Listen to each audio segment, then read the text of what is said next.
Halo para sejawat kepala puskesmas, RSUD, rumah sakit lain yang melakukan vaksinasi. Mohon perhatian. Saya ingin tanya, batas tensi itu yang diperbolehkan berapa? 140, 150, 170, 180 untuk sistolik ya. Berapa itu?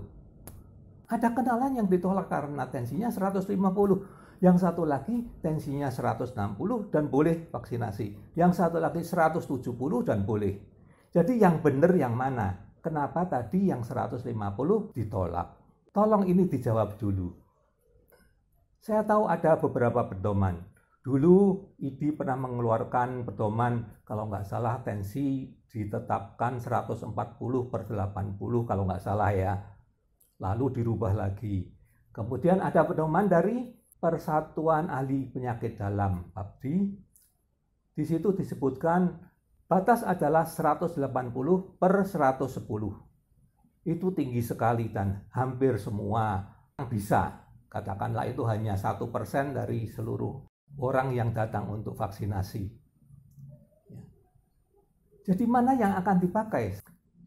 Saya mendapat kesan tidak ada koordinasi dari atas ke bawah.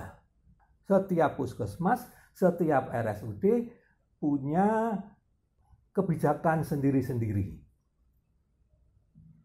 Tolong itu disatukan. Kemudian saya ingin melihat bagaimana sih sebenarnya di negara lain. Pedoman dari kita para dokter biasanya kita berkiblat ke Amerika atau Eropa. Terus teranglah, semua buku kedokteran itu berasal dari Amerika. Nggak ada yang berasal dari Singapura atau dari Cina, dari India, dari Jepang. Itu nggak ada. Semua dari Amerika. Nah, saya cari pedoman di Amerika, bagaimana CDC, Badan Pengendali Penyakit di sana, menentukan kriteria ini. Saya cari berapa batasnya untuk hipertensi, untuk tekanan darah tinggi. Tidak ada batasnya.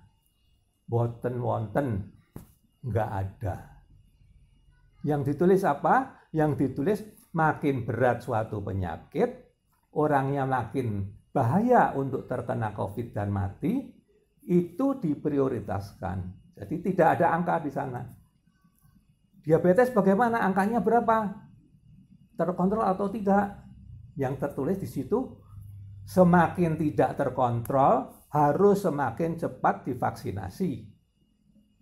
Karena kalau kena COVID, dia mati duluan. Itu amat sangat logis ya. Jadi, saya tidak tahu mengapa di Indonesia dipakai kriteria yang berbeda. Tetapi saya memahami. Karena ada dua hal yang mempengaruhi pemikiran ini. Pertama adalah terjadinya kematian pada 23 orang-orang lansia di Norwegia. Mereka disuntik dengan suntikan Pfizer, mati. Disuntik, mati. 23 orang lansia yang jompo.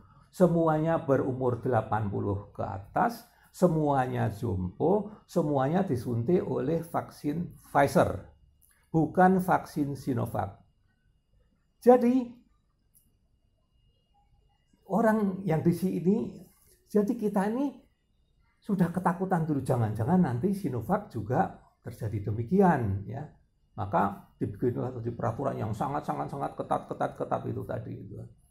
Tetapi kalau kita lihat dengan kejadian yang terjadi di sana, Amerika tidak membuat perbedaan. Tetap aja disebutkan makin banyak komorbiditas, makin cepatlah itu diprioritaskan. Tidak berubah. Apalagi kita vaksinnya beda.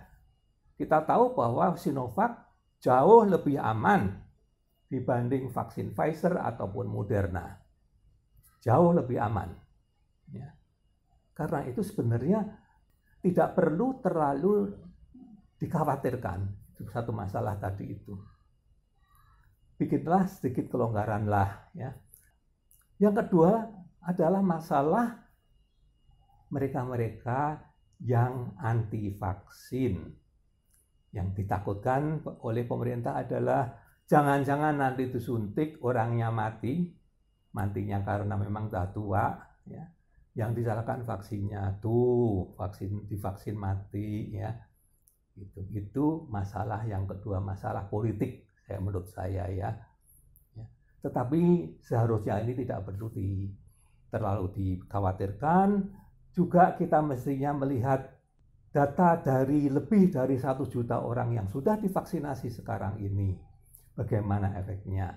Kalau tidak, tolonglah itu kriteria dilonggarkan.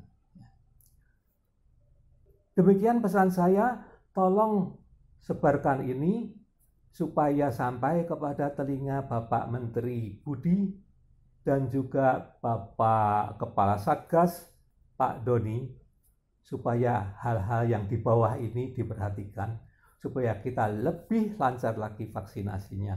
Jangan sampai ada orang yang tekanan darahnya 150 disuruh pulang lagi, suruh balik lagi, besok datang suruh pulang lagi, ya. Itu kebangetan. Jangan sampai itu terjadi. Kalau mau dipakai juga kriteria tadi, tolong di situ disediakan obat darah tinggi. Yang tekanan darahnya 150, 160, 170, kasih dulu 1 pakan obat. Ini makan, setengah jam lagi saya periksa lagi. Loh, boleh nggak makan obat? Lah boleh. Memang tadi kriterianya ada tulisan, tidak boleh makan obat. Tidak kan? Orang-orang yang darah tinggi yang makan obat boleh. Ya jadi sediakan aja obat di situ, obat darah tinggi. Itu murah sekali lah, ya. Kalau tidak ada budget di situ, minta kepada RT RW di sekitar situ uang 50.000 juga cukup untuk obat darah tinggi itu tadi, ya. Sekian pesan saya dan terima kasih, mohon diperhatikan. Dan kalau ada kesalahan, mohon maaf. Terima kasih.